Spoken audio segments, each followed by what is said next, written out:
తండ్రి అయిన దేవుని పరిశుద్ధ నామమునకు మహిమ కలుగునుగాక. ఆమేన్. క్రీస్తునందు నా ప్రియమైన శ్రోతలను జీవవాక్కుల కార్యక్రమంలోని దేవుని మాటలు వినడానికి హృదయపూర్వకమైన వందనములు చెల్లిస్తూ ప్రేమపూర్వకంగా ఆహ్వానించుచున్నాను. పరిశుద్ధ గ్రంథం నుంచి ఒక మాట చదువుకొని ప్రార్థనతో ముందుకు వెళ్దాం. మొదటి దినవృత్తాంతముల గ్రంథము 16వ అధ్యాయము 28వ వచనము. మొదటి దినవృత్తాంతముల గ్రంథము 16వ అధ్యాయము 28వ వచనము. యెహోవాకు మహిమా బలములు చెల్లించుడి, యెహోవాకు మహిమా బలములు చెల్లించుడి. నా ప్రియమైనటువంటి వారలారా, ప్రార్థన చేద్దాం. ప్రభువైన దేవా, మహిమగల తండ్రి, బలమైన దేవా, నీ నామమునకు వేలాది వందనములు, స్తుతులు, స్తోత్రములు చెల్లిస్తున్నాము నాయన. ప్రభువా, నీకు మహిమను చెల్లించడానికి, మీకు బలమును చెల్లించడానికి ప్రభువా, మేము ఏ పాటి వారము, ఎంతటి వారం నాయన, అయినా కోరుతున్నావయ్యా, అయినా అడుగుతున్నావు ప్రభువా. అయినా ఎలా చెల్లించాలి, ఎలా మహిమా బలములు మీకు ఇవ్వగలం మేము? వాక్యం ద్వారా మాట్లాడు, బోధించు తండ్రి. గ్రహించగలిగినటువంటి, వినగలిగినటువంటి చెవిని, గ్రహించగలిగిన హృదయమును మా శ్రోతలకు అనుగ్రహించు నాయన. బోధించుటకు తండ్రి, పనికి మాలిన వాడన పాత్రుడైన నన్ను నిలబెట్టినందుకు వందనాలు చెల్లిస్తూ నన్ను నీ సాధనంగా వాడుకోమని యేసయ్య నామమున అడిగి వేడుకుంటున్నాము తండ్రి. ఆమేన్. నా ప్రియమైనటువంటి వారలారా, ఇదే మాట కీర్తనల గ్రంథము 96వ కీర్తన 7వ వచనములో ఈ మాట వ్రాయబడింది. కీర్తనల గ్రంథము 96వ కీర్తన 7వ వచనము. దేవునికి మహిమ చెల్లించుడి, దేవునికి, మన దేవుడైన యెహోవాకు మహిమ చెల్లించుడి, మహిమ చెల్లించుడి, మహిమ చెల్లించుడి.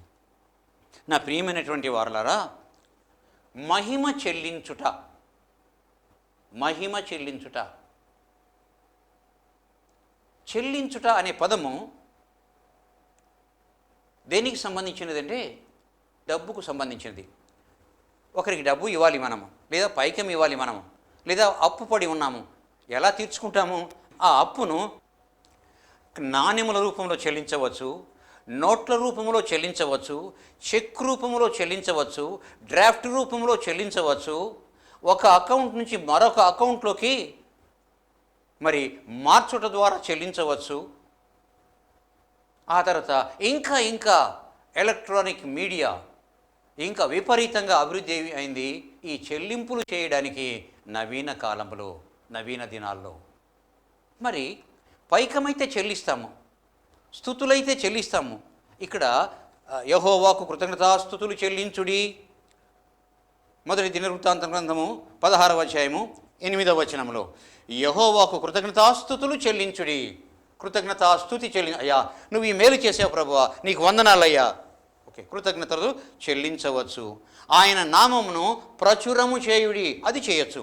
ఆయన నామము ఇంత గొప్పది, అంత గొప్పది, ఈ అద్భుతాలు చేసింది, ఈ ఆశ్చర్యకార్యాలు చేసింది అని చెప్పేసి ఆయన నామాన్ని ప్రచురము చేయవచ్చు. ఆయన కార్యములను జనులలో తెలియచేయుడి అన్నాడు, తెలియచేయవచ్చు.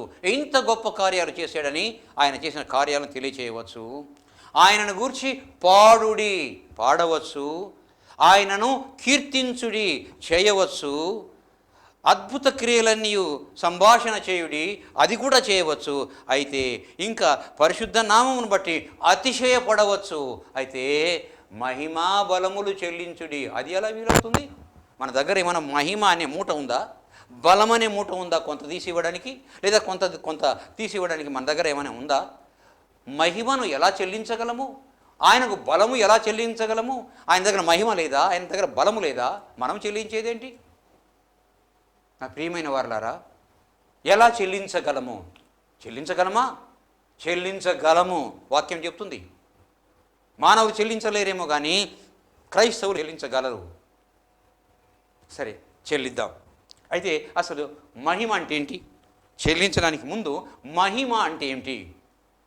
మహిమ అనగా ఖచ్చితమైన నిర్వచనం బైబిల్లో ఎక్కడ ఉందో నాకైతే తెలియదు ఇంకా, ఎందుకంటే అంతవరకు నేను ఎదగలేదు.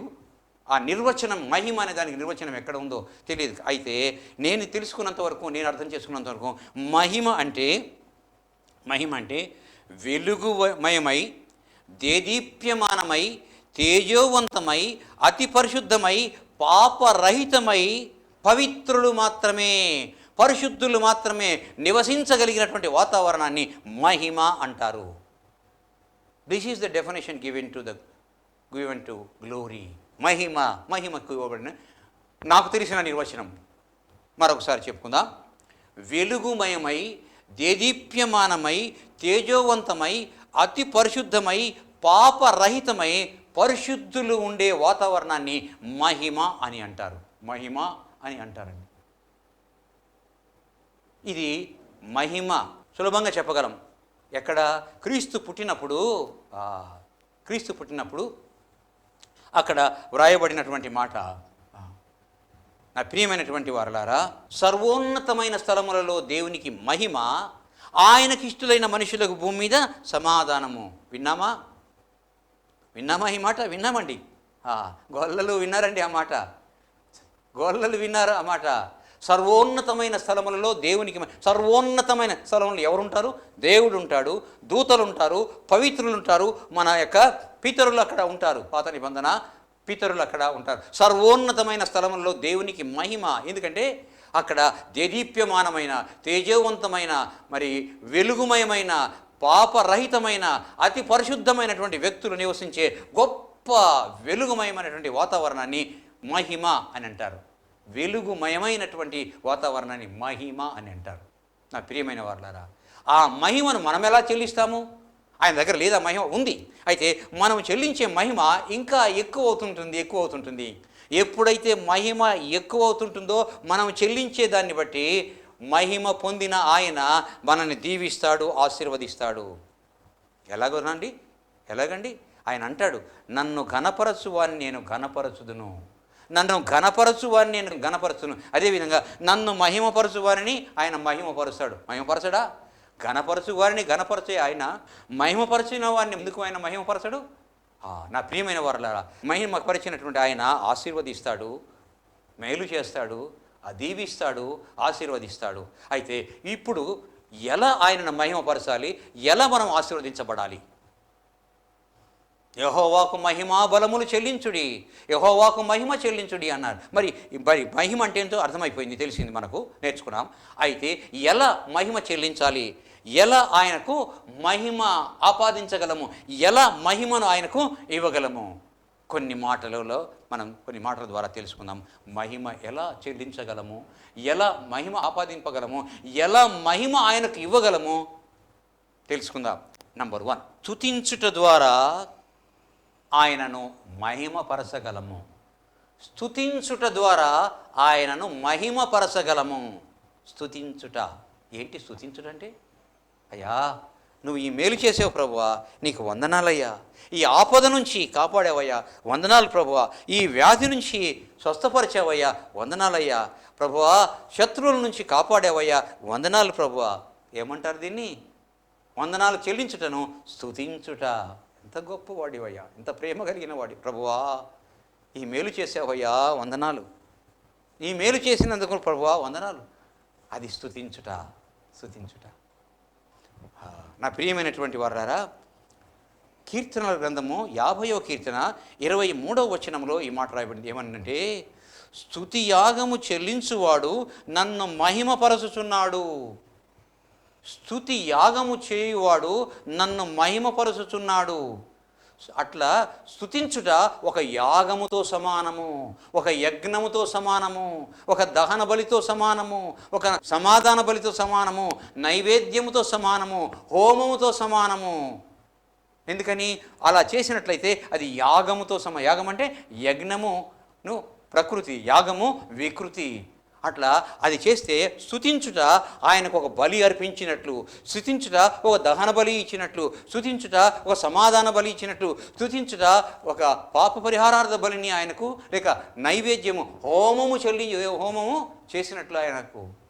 స్తుతియాగము చేయువాడు ఆయనను మహిమపరచుచున్నాడు. స్తుతియాగము అర్పించువాడు ఆయనను మహిమపరచుచున్నాడు. కాబట్టి స్తుతి చెల్లించినట్లయితే ఆయనకు మహిమ చెల్లించినట్లు అవుతాము. దేవుని మాట, సొంత మాటలు కాదండి, దేవుని మాట బైబిల్ గ్రంథం చెప్తుంది. మనం ఆయన నుంచి పొందిన ప్రతిదానికి కూడాను వీ మస్ట్ పే థ్యాంక్స్. ప్రభువా వందనాలయ్యా, వందనాలు తండ్రి, నీకు స్తుతులు ప్రభువా. ఇలా స్తుతి చేసినట్లయితే ఆయనకు ఒక యాగము చేసినట్లు ఎంత సంతోషపడతాడు. ఎందుకంటే స్తుతి యాగము చేయువాడు ఆయనను మహిమపరచుచున్నాడు. స్తుతి చేయుట ద్వారా ఒక యాగము చేసి ఆయనకు మహిమ చెల్లిస్తున్నాడట. ఓకే, స్తుతి చెల్లిద్దాం, ఆయనకు మహిమపరుద్దాం. ప్రియమైనటువంటి వారలారా, యేసుప్రభుల వారు 5 రొట్టి 2 చేపలు పంచినప్పుడు ఎంతమంది భోంచేశారు? 5,000 మంది పురుషులు భోంచేశారు. మిగిలినటువంటి రొట్టె ముక్కలు 12 గంపలు అవుతాయి. ఎందుకని అంతమంది భోంచేయగలిగారు? అన్ని రొట్టెలు ఎలా మిగిలాయంటే ఆయన ఆ రొట్టెలు తీసుకుని దేవునికి కృతజ్ఞతాస్తుతులు చెల్లించాడు. తండ్రి దీవించయ్యా, నువ్వు ఇచ్చినటువంటి ఈ రొట్టెని దీవించు అని స్తుతి చెల్లించిన తర్వాత పంచండి. ఇంకా రొట్టె తీస్తుంటే రొట్టె, చేప తీస్తుంటే చేప. ఎంతమంది తిన్నారు. పురుషులను లెక్కేస్తే 5,000 మంది. మరి స్త్రీలు కానీ సగం మంది అయినా పెళ్లి చేసుకున్న వాళ్ళు ఉంటారు, పెళ్లి చేసుకున్న ఒకరిద్దరన్నా ఉంటారు. మొత్తము దాదాపు 15,000 మంది ఎక్కువే ఉంటారు. ఊరికి అంచనా వేస్తే ఇంకా ఎక్కువ ఉండొచ్చు. మిగిలిన 12 గంపలకు మిగిలాయంట, మిగిలిన ముక్కలు. ఎందుకని ఆయన మోడల్గా ఉంటూ ఎగ్జంప్లరీగా ఉంటూ స్తుతి చెల్లించాడు, ప్రార్థన చేశాడండి. లాజరు సమాధి దగ్గర లాజరుని లేపేటప్పుడు he did a model prayer, ఒక ఆదర్శవంతమైన ప్రార్థన చేశాడు. ఎలా అంటే, తండ్రి నీవు నా మనవి వినినందుకు నీకు వందనాలు, స్తుతులు చెల్లిస్తున్నాను అన్న తర్వాత రాయి తీసి లేచిరా బయటికి లేచి వచ్చాడు లాజరు. యేసయ్యే మనకు నేర్పించాడండి, స్తుతి యాగము చేయువాడు ఆయనను మహిమపరుస్తున్నాడు. రెండవది ఘనపరచుట ద్వారా ఆయనకు మహిమ చెల్లించవచ్చు. రెండవ మాట, ఘనపరచుట ద్వారా ఆయనకు మహిమ చెల్లించవచ్చు. ఘనపరచుట అంటే ఎలా? ఘనపరచడం అంటే ఒక వ్యక్తిని ఘనపరచుటకు 2 విధానాలు. ఆయన గురించిన విషయాలు చెప్పి ఘనపరచవచ్చు, లేదా ఆయన ఎదురుగా మనల్ని తగ్గించుకున్నట్లయితే ఆయనను ఘనపరచవచ్చు. సులభంగా ఘనపరచడానికి రెండవ విధానాన్ని ఎక్కువ మంది అవలంబిస్తుంటారు. ఏంటంటే, ఎదుటి వ్యక్తిని ఎదుట నిలబడి, నేను ఏ పాటి వాడనయ్యా, నేను ఎంతటి వాడను ప్రభువా, నీ ముందు నిలబడడానికి అర్హత లేదే అని మనల్ని మనము తగ్గించుకున్నప్పుడు ఎదుటి వ్యక్తిని ఘనపరిచిన వాళ్ళం అవుతాము. తనను ఘనపరిచినప్పుడు ఎంత మాత్రము ఆయన ఉపకారము మేలు చేయకుండా ఉండడు. ఎందుచేతనంటే ఆయనను ఘనపరచడం ద్వారా ఆయనకు మహిమ చెల్లించగలము. నా ప్రియమైనటువంటి వారలారా, మహిమ చెల్లించగలము. మత్తయి సువార్త 8వ అధ్యాయము 5 నుంచి 13 వరకు ఉన్న మాటల్లో ఒక శతాధిపతి కనిపిస్తాడు. కనపడతాడు మనకు అక్కడ. ప్రభు దగ్గరికి వస్తాడు. ప్రభువా, నా దాసుడు మిగుల పక్షవాతంతో ఇంటి ముందు పడి ఉన్నాడయ్యా అంటాడు. ప్రభువా, నా దాసుడు మిగుల పక్షవాతంతో ఇంటి దగ్గర పడి ఉన్నాడయ్యా, నువ్వు వచ్చి బాగు చేయమని అడిగాడు. ఇంటి దగ్గర పడి ఉన్నాడు, నువ్వు వచ్చి బాగు చేయమని కూడా అడుగు. ఇంటి దగ్గర పడి ఉన్నాడు. అతన్ని చూచినటువంటి యేసు ఏంటంటే, నేను వస్తాను పద అంటాడు. చూడండి, అంటే ఎందుకు ఆ మాటనంటే, ఇతన్ని ఏ హృదయంతో ఉన్నాడో, ఏ హృదయంతో సంబోధించాడో, ఏ హృదయంతో మాట్లాడుతున్నాడో ఆ హృదయపు లోతులు తెలుసు యేసయ్యకు. ప్రభువా, నా దాసుడు మిగుల పక్షవాతంతో ఇంటి దగ్గర పడి ఉన్నాడయ్యా, నేను వస్తాను. వెంటనే ప్రభువా, నా ఇంటి దగ్గరికి నువ్వు రావడానికి నేను అపాత్రుడనయ్యా. ప్రభువా, నువ్వేంటయ్యా నా ఇంటికి రావడం ఏంటి? నా ఇంట్లో అడుగు పెట్టడానికి నేను అపాత్రుడనయ్యా, పనికిరాని వాడినయ్యా. అయ్యో, నేను అంత గొప్ప అని కాదు ప్రభువా అంటాడు. చూశారా నా ప్రియమైన వారలారా, అంటే నువ్వు ఒక్క మాట ఇక్కడి నుంచి అంటే చాలయ్యా, చాలు. నువ్వు అడుగు పెట్టాల్సిన ఇల్లు కాదయ్యా నాది, నువ్వెక్కడ నేనెక్కడ ప్రభువా, ఒక్క మాట ఇక్కడి నుంచి అంటే చాలు, నా దాసుడు బాగా అవుతాడయ్యా. ఎందుకంటే 100 మంది మీద అధికారిని నేను, నా కింద 100 మంది ఉన్నారు సైనికులు. ఒకరిని పొమ్మంటే పోతాడు, రమ్మంటే వస్తాడు, చేయమంటే చేస్తాడు, మానేయమంటే మానేస్తాడు. నాకే అధికారం ఉంటే లోకాధికారివే, ఒక్క మాట అంటే చాలయ్యా. నువ్వు ఎంత సంతోషపడతాడు యేసయ్య. నిజంగా ఇంతటి విశ్వాసం కలిగిన వాడిని నేను ఇశ్రాయేలులో చూడలేదు. ఒక్క మాట, ఇటువంటి విశ్వాసం కలిగిన వాడిని నేను చూడలేదు. కొందరు తూర్పు నుంచి, పడమ నుంచి, ఉత్తరం నుంచి, దక్షిణం నుంచి వచ్చి అబ్రహాము, ఇస్సాకు, యాకోబులతో కూడా కూర్చుంటాడు అని అంటాడు. అన్న తర్వాత వెళ్ళు, నీ విశ్వాసం చొప్పున జరుగునుగాక. బాగా ఉంటాడు అక్కడ.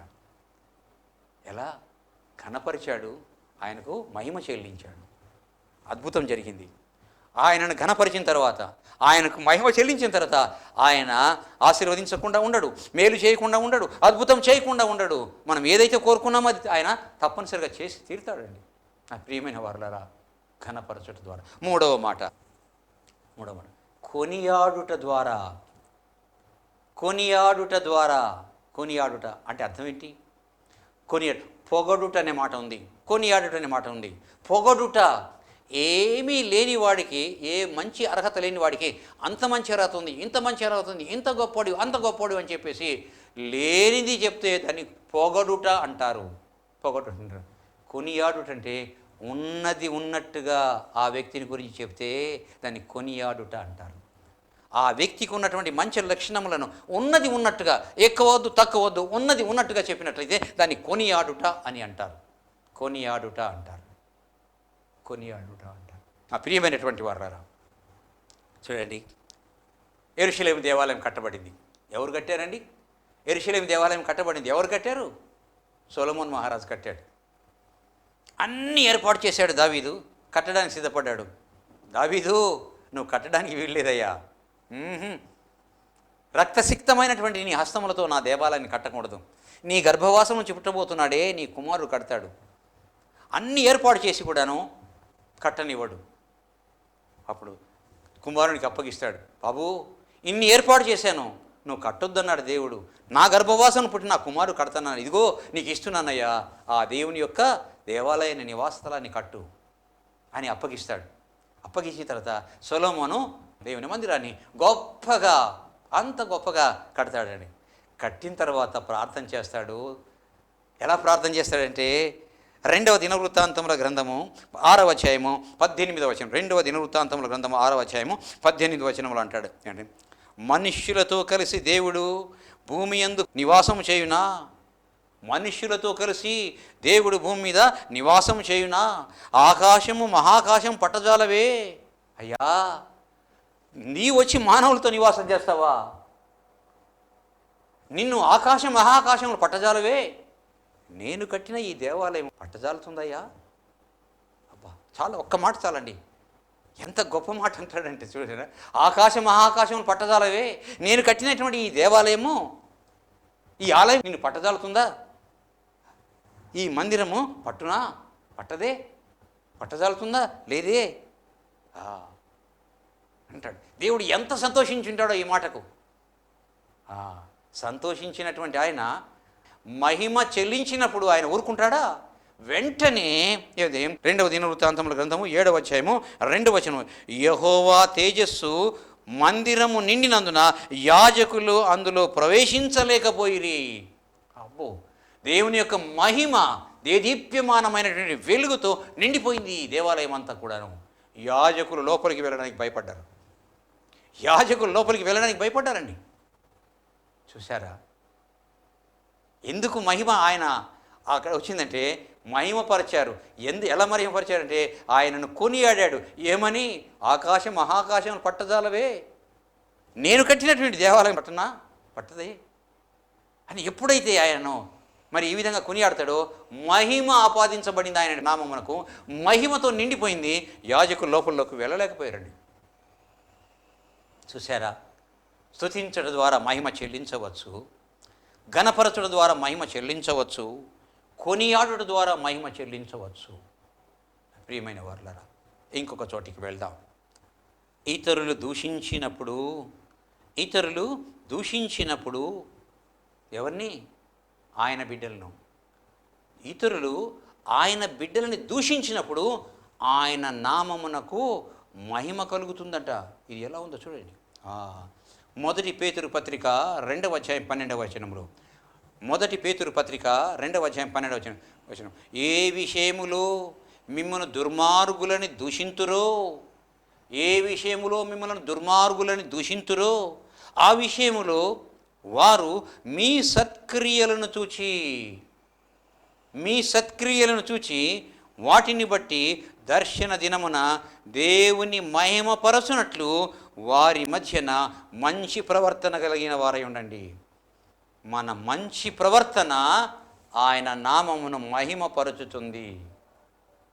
మన మంచి ప్రవర్తన మన స్థితి కాదు, మన హోదా కాదు, మన పదవి కాదు, మన ధనధాన్య సమృద్ధి కాదు, మన యొక్క భవనాలు కాదు, ఆస్తులు కాదు. పేదరికంలో ఉన్నా సరే, లేని స్థితిలో ఉన్నా సరే, మంచి ప్రవర్తన కలిగినట్లయితే ఆయన నామము మహిమపరచబడుతుంది. పూరిపాకలు ఉన్నా పర్వాలేదు, చెట్టు కింద ఉన్నా పర్వాలేదు, మన యొక్క మంచి ప్రవర్తన ఆయన నామమును మహిమపరచుతుంది. ప్రియమైన వారలారా, ఇంకొకటి, శత్రువుల చేత కూడా ఆయన నామం మహిమపరచబడుతుందట. శత్రువుల చేత కూడా ఆయన నామము మహిమపరచబడుతుందట. ఆయన మహిమపరచబడతాడు. తన బిడ్డలైనటువంటి వారిని శత్రువైనటువంటి సాతాను హింసిస్తుంటే, బాధ పెడుతుంటే, అన్యాయం చేస్తున్నప్పుడు ఆయన నామము మహిమపరచబడుతుందట. మహిమపరచబడుతుందట. నిజమేనా? మన మాటలు కాదు, నా మాటలు అసలే కాదు. బైబిల్ చెప్తుంది. నిర్గమకాండము 14వ అధ్యాయము 4వ వచనం. నిర్గమకాండము 14వ అధ్యాయము 4వ వచనము. నేను ఫరో వలనను అతని సమస్త సేనల వలనను మహిమ తెచ్చుకొందును. ఫరో వలనను అతని సమస్త సేనల వలన మహిమ తెచ్చుకొందును. సముద్రం దగ్గరికి వచ్చారు. ఎదురుగా సముద్రం ఉంది. ఇశ్రాయేలును దాటాలి. వెనక ఫరో చక్రవర్తి సైన్యం వస్తున్నారు. అక్కడ అద్భుతం చేయాలి. ఎందుకని? ఇశ్రాయేలును బాధ పెట్టాడు. ఎన్ని సంవత్సరాలు ఉన్నారు అక్కడ? దాదాపు 430 సంవత్సరాలు ఉన్నారు. బాధించబడ్డారు, వేదన పడ్డారు. చివరికి విడుదల కలుగజేసిన తర్వాత వెంటాడుతున్నాడు ఫరో చక్రవర్తి. అక్కడికి వచ్చేటప్పటికల్లా ఇప్పుడు నేను మహిమ తెచ్చుకోవాలి. ఎలా? ఫరో అక్కడికి రావాలి, సముద్రాన్ని చీల్చాలి, వారు నడిచిపోవాలి, సముద్రం కలిసిపోవాలి, వారు చచ్చిపోవాలి, ఆయన నామం మహిమపరచబడాలి. మనకు కీడు చేయబడుతున్నప్పుడు, మనకు ఈ శత్రువు కీడు చేస్తున్నప్పుడు మనము ఆయన బిడ్డలుగా ఉన్నట్లయితే ఆ శత్రువుల చర్యల వలన మన దేవునికి మహిమ చెల్లించగలము. ఆయన మహిమ పొందుతాడు. చూచారా? తరువాత నా ప్రియమైన వారలారా, మన దేహముతో ఆయనను మహిమపరచవచ్చు. మనకు దేహం ఆయన ఇచ్చిండు, ఈ జీవితం ఆయన ఇచ్చాడు, ఈ దేహం ఆయన ఇచ్చాడు, ఈ దేహములో ఊపిరి ఆయన ఇచ్చాడు. ఆయనది ఈ జీవితము, ఆయనది ఈ శరీరము. ఈ జీవితము, ఈ శరీరం ద్వారా ఆయనను మహిమపరచాలి.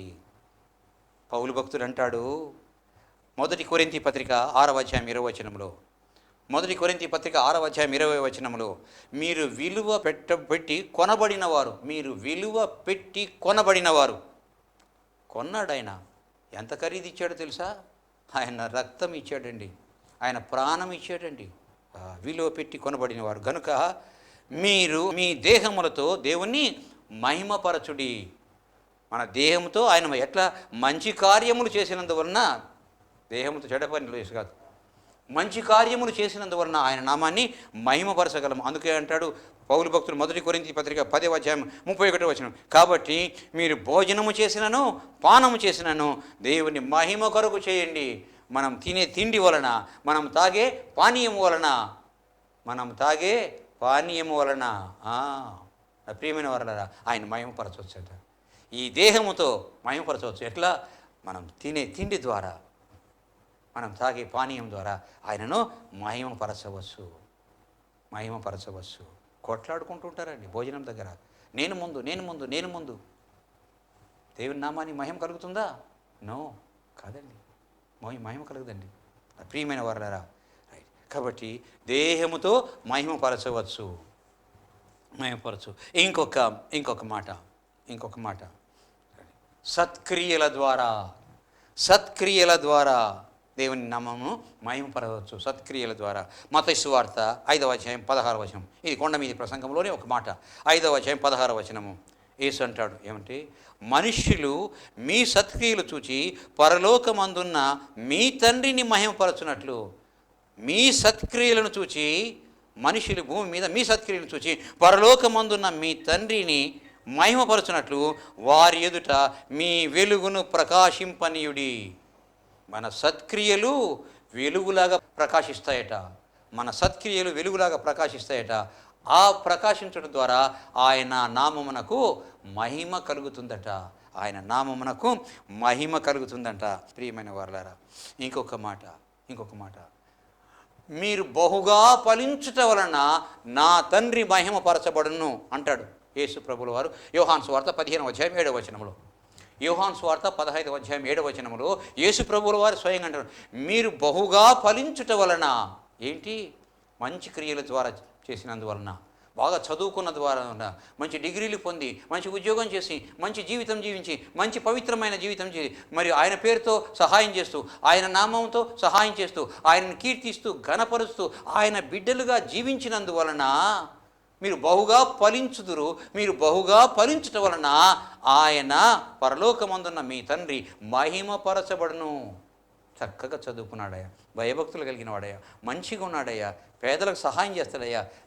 ఇచ్చే స్వభావమే కానీ పుచ్చుకునే స్వభావం కాదయ్యా. సహాయం చేస్తాడయ్యా, కోప్పడతాడు కానీ అన్నం పెడతాడయ్యా. చూసారా నా ప్రియమైన వారులారా, మీ సత్క్రియలను చూచి పరలోకమందున మీ తండ్రి నామము మహిమపరచబడుతుంది. చివరి మాట నా ప్రియమైనటువంటి వారులారా, గలతీ పత్రిక 1:4 గలతీ పత్రిక 1:4 భయంకరమైనటువంటి వ్యక్తి అపోస్తలుడైన పౌలు ఒక మాట అంటాడు. ఒక మాట రాయబడింది, దుర్మార్గుడండి. ప్రభు చేత పట్టబడినప్పుడు తన జీవితము టోటల్గా మారిపోతుందండి, సంపూర్ణంగా మారిపోతుంది. దుర్మార్గుడు. ఎంత కఠినుడు అంటే, దేవుని నామమును ఆరాధిస్తున్నటువంటి, ప్రార్థన చేస్తున్న వాళ్ళకి, స్తుతిస్తున్న వాళ్ళని, కీర్తిస్తున్నటువంటి వాళ్ళని పట్టుకొని చిత్రహింస చేసేవాడు. బాబోయ్! అయితే జీవితం మారిపోయిన తర్వాత అయ్యో ఇతనా అంటూ అతను చూసినటువంటి వారు దేవుని మహిమపరిచారంట. గలతీ పత్రిక 1:4 మునుపు మనలను హింస పెట్టినవాడు తాను పూర్వమందు పాడు చేయించు వచ్చిన మతమును ప్రకటించుచున్నాడు. హింసించాడు, బాధ పెట్టాడు. ఏ మతాన్నైతే మరి దూషించి ద్వేషించాడో ఆ మతాన్నే ప్రకటిస్తున్నాడు. ఇప్పుడు యేసును ప్రకటించున్నాడు సంగతి మాత్రమే విని వారు నన్ను బట్టి దేవుని మహిమపరచరి. పౌలు యొక్క టోటల్ జీవితాన్ని బట్టి దేవుని మహిమపరిచారంట. ఆయన జీవితాన్ని చూచినటువంటి వారు టోటల్గా మహిమపరిచారంట. కాబట్టి మహిమ చెల్లించగలము, మహిమా బలములు చెల్లించగలము. ఈ విధంగా స్తుతించుట ద్వారా, ఘనపరచుట ద్వారా, కొనియాడుట ద్వారా, శత్రువుల ద్వారా, అంతేకాకుండా ఇతరులు దూషించినప్పుడు ఓర్చుకున్నప్పుడు, అంతేకాకుండా దేహముతో, అంతేకాదు ఇంకా నా ప్రియమైన వారలారా, మన యొక్క క్రియల ద్వారా వెలుగును ప్రకాశింపనిచ్చి ఆయనకు మహిమ చెల్లించవచ్చు. అంతేకాకుండా ఫలించుట ద్వారా ఆయనకు మహిమ చెల్లించగలము. మన యొక్క టోటల్ జీవితం ద్వారా ఆయనకు మహిమ చెల్లించగలము. ఎంత చక్కగా వ్రాయబడింది, ఎంత గొప్పగా రాయబడింది. చెల్లిద్దామా? ఇకనైనా చెల్లించడానికి ప్రయత్నం చేద్దాం, ప్రార్థన చేద్దాం. ప్రభు అయిన దేవా, గొప్ప తండ్రి, ప్రభువా, నీకు మహిమా బలములు ఎలా చెల్లించగలమో బోధించావు నాయనా. నీ వాక్యం ద్వారా నీకు స్తుతులు చెల్లిస్తున్నాము తండ్రి. ప్రభువా, ఇంకా నేర్చుకోవాలి, ఇంకా స్తుతులు చెల్లించాలి, ఇంకా కొనియాడాలి, ఘనపరచాలి ప్రభువా. మా వెలుగును ప్రకాశింపచేయాలి ప్రభువా. నాయన మీ బిడ్డలుగా మేము ఫలించాలి ప్రభువా. సహాయం చేయి నాయన. నీకు మహిమ చెల్లించినట్లు మాకు సహాయం చేయమని విన్న మా శ్రోతలందరినీ కృపగల మీ హస్తంలోకి అప్పగించుకుంటూ, దీనుడనైన నన్ను మీరు నీ సాధనంగా వాడుకున్నందుకు వందనములు చెల్లిస్తూ యేసయ్య గొప్ప నామమును అడిగి వేడుకుంటున్నాము తండ్రి. ఆమెన్. తండ్రి, కుమార, పరిశుద్ధాత్మ త్రి ఏకదేవుని దీవెనలు అనుగ్రహించబడనుగాక. Amen, amen, amen.